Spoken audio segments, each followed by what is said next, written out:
Mesdames, messieurs, bonjour et bienvenue sur notre chaîne YouTube. Ici nous vous donnons la clé, alors si vous êtes nouveau, abonnez-vous et cliquez sur la cloche de notification pour ne plus rien manquer. Cela fait, on peut commencer. Le président ghanéen en France, que cherche Nana Akufo-Addo à Paris? Pour la deuxième fois de ses 2 mandats consécutifs à la tête de l'État du Ghana, Nana Akufo-Addo séjourne depuis le 10 octobre dernier sur les rives de la Seine. Au cours de ce séjour, long de 6 jours, il figure dans son agenda un entretien avec son homologue français Emmanuel Macron.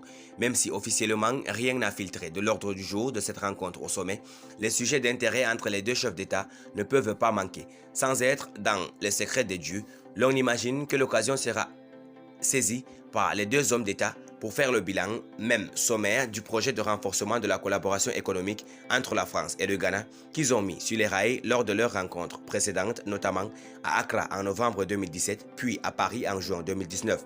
Ce projet, faut-il le rappeler, ambitionnait de développer le partenariat économique entre les 2 pays à la hauteur du potentiel et du dynamisme de l'économie ghanéenne à travers un accord bilatéral de protection des investissements.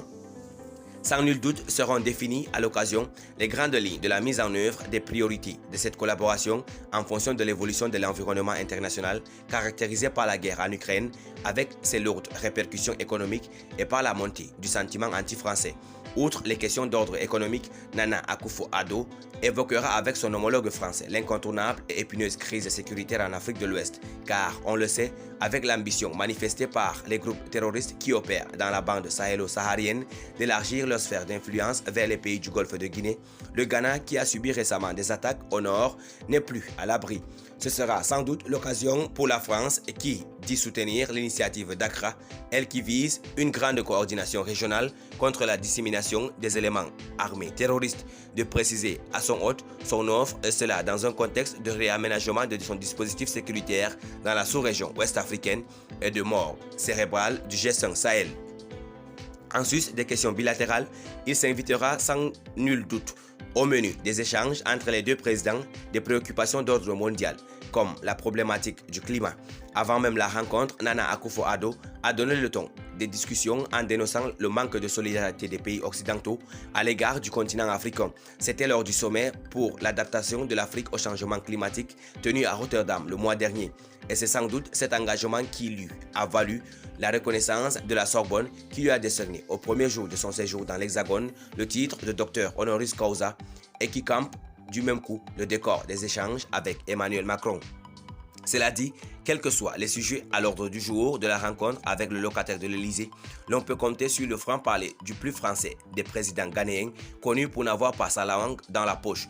L'on peut donc espérer pour le Ghana des résultats positifs lors de cette visite en France. Mais quelles que soient les retombées de cette visite du président ghanéen pour son pays et même pour l'Afrique, elle ne manquera pas de faire jasser sur le continent. Et pour cause, d'abord parce que la proximité entre Nana Akufo-Addo et Emmanuel Macron rompt les traditions préétablies. Le Ghana, qui a connu la colonisation britannique, est en effet historiquement orienté vers les pays du Commonwealth où la coopération est plus déterminée par l'économie que par les conditionnalités politiques qui sont la marque disposée dans le giron francophone. Ensuite, cette visite ne manquera pas de soulever des critiques en raison du fait que les pays anglophones étaient jusque-là perçus comme les garants de la crédibilité de la CEDEAO, la communauté économique des États de l'Afrique de l'Ouest, que beaucoup de souverainistes africains soupçonnent d'être un instrument au service de l'impérialisme français. Sans doute que le contempteur de l'institution ouest-africaine feront vite établir un lien entre les sanctions prises il y a peu par la CEDEAO contre le régime militaire de Bamako, alors que Nana Akufo-Addo était le président en exercice de l'institution. Et cette visite en France, pour laquelle il n'a pas caché son affection lors de la cérémonie de distinction honorifique en lançant « J'aime la France ». Mais quelles que soient les critiques, l'on devrait savoir saluer à sa juste valeur le réalisme politique du président ghanéen qui, non seulement sait profiter du multilatéralisme en fonction des intérêts géostratégiques et économiques de son pays, mais aussi, surtout, les défendre. Il tire ainsi leçon de l'un des plus grands chefs d'État français, le général Charles de Gaulle, qui disait que la France n'a ni amis ni ennemis. Elle n'a que des intérêts. Merci pour votre aimable attention. Si vous êtes nouveau, n'oubliez pas de cliquer sur la cloche de notification et de vous abonner à la chaîne. Merci, à très bientôt pour une nouvelle vidéo.